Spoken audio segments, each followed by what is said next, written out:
Assalamualaikum warahmatullahi wabarakatuh. Bismillahirrahmanirrahim. Alhamdulillahirabbil alamin. Wassalatu wassalamu ala asyrofil anbiya'i wal mursalin sayyidina wa maulana Muhammadin wa ala alihi wasallam.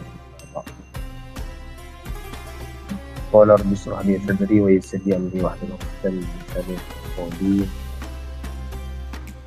Pemirsa, para guru-guru PJRI ataupun pemirsa di rumah, syukur alhamdulillah pada bulan Ramadan ini kita bersama keluarga besar PGRI Kabupaten Bangkalan mengaji Ramadan ya, untuk mengisi kegiatan-kegiatan yang baik dengan mengaji, yaitu dengan mencari ilmu. Karena pahala mencari ilmu, wajib pahala mengaji di bulan Ramadan, terlebih di bulan Ramadan ini sangat besar. Semoga ini menjadi salah satu amalan ibadah kita yang telah diterima oleh Allah. Terkait fidyah, ya, fidyah ini adalah denda bagi orang yang tidak berpuasa.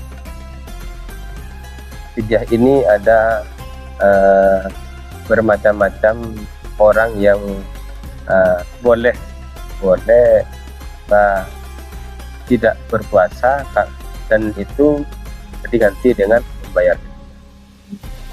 Di antaranya yang pertama yaitu orang yang tua renta, orang yang sangat sepuh, itu yang tidak mampu berpuasa sehingga dia boleh ya untuk tidak berpuasa dan diganti dengan membayar fidyah.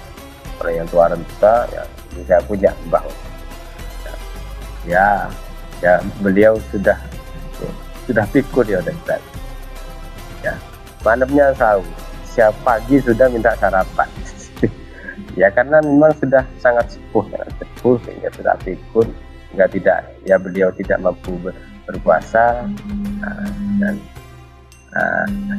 dan ya keluarganya itu yang membayarkan fidyah atas nama dia. Orang yang sakit parah yang tidak bisa diharapkan kesembuhannya. Kalau sakit katanya dokter, ya ini prediksi dokter, ini sudah ya sakitnya parah, ini tidak boleh berpuasa, dan kemungkinan untuk disembuhkan itu ya kecil. Berdasarkan hasil dari tim kesehatan atau dokter ahli. Maka orang tersebut karena tidak mampu berpuasa karena sakit, maka dia puasanya diganti dengan bayar fidyah.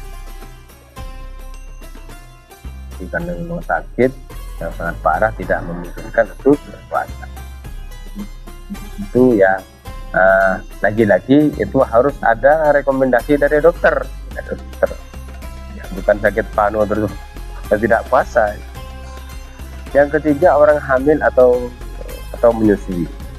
Orang hamil, kalau orang hamil itu karena dirinya sendiri hamil terus ya tidak mampu ya, karena bawaan bayi. Kadang-kadang orang hamil itu kuat, kadang-kadang tidak mampu.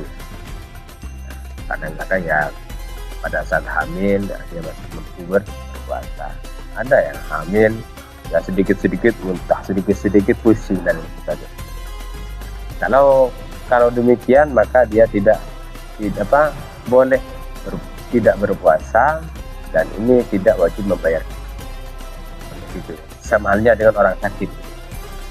Tapi kalau misalkan dia mampu, ya hamil ataupun menyusui, dia tidak mampu berpuasa, dia sebenarnya mampu berpuasa, tapi karena kasihan sama katanya dokter, wah itu perkembangan janinnya itu kalau sampai puasa itu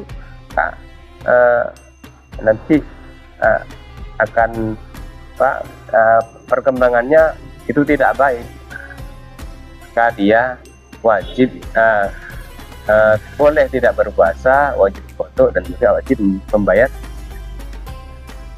Demikian juga orang yang menyusui. Nah, ini orang yang meninggal dunia pun juga demikian. orang yang meninggal dunia ini yang wajib bayar fidyah itu karena dia puasa tanpa udzur. Dia puasa tanpa udzur terus meninggal dunia. Jadi tidak puasa tanpa udzur dan meninggal dunia. Nah, itu wajib fidyah. Orang yang meninggal dunia. Itu yang ya tentunya yang pas membayar fidyah ya ahli warisnya. Ini. Nah, terus juga orang yang mengakhirkan qadha, kan punya hutang puasa. Nah, tidak punya hutang puasa itu yang memungkinkan ini orang hamil. Setiap tahun hamil.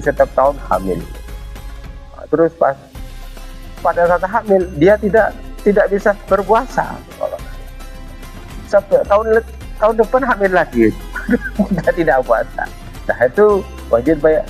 Yang jadi misalkan punya hutang 10 kan.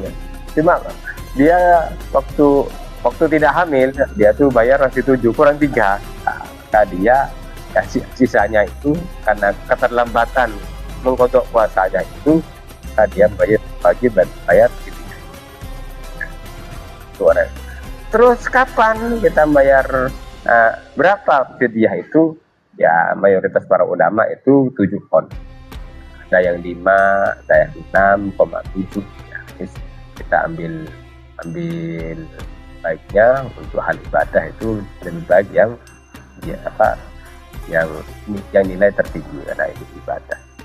Jadi antara 5, 6 dan 7 on itu kan selisihnya sedikit ya. Setiap hari itu 7 on. Nah, khusus fidyah ini harus diberikan ke fakir miskin, tidak boleh ke 6 asnaf yang lain. Dari 8 ini hanya fakir dan miskin saja untuk fidyah. Jadi misalkan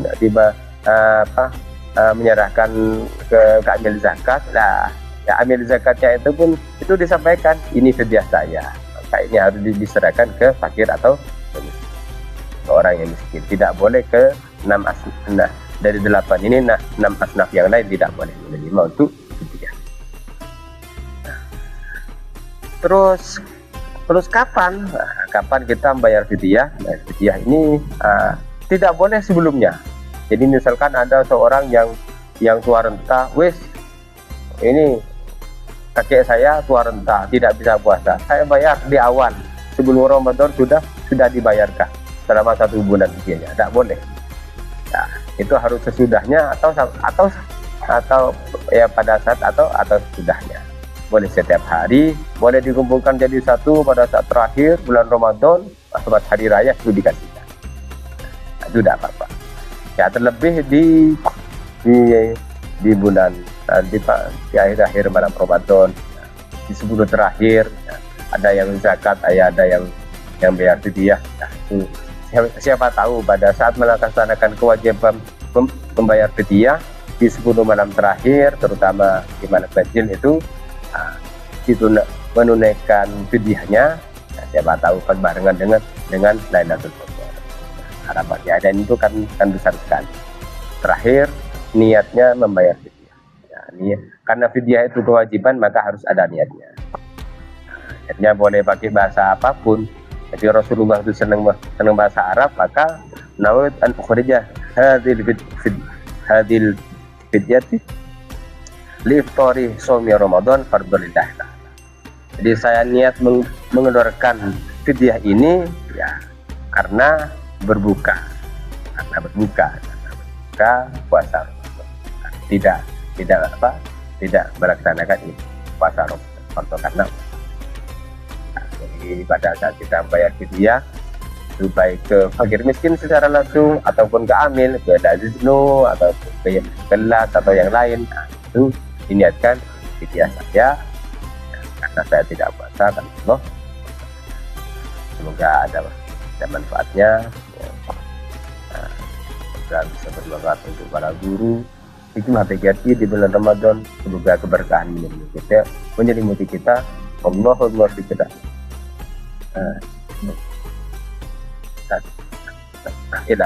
Wassalamualaikum warahmatullahi wabarakatuh.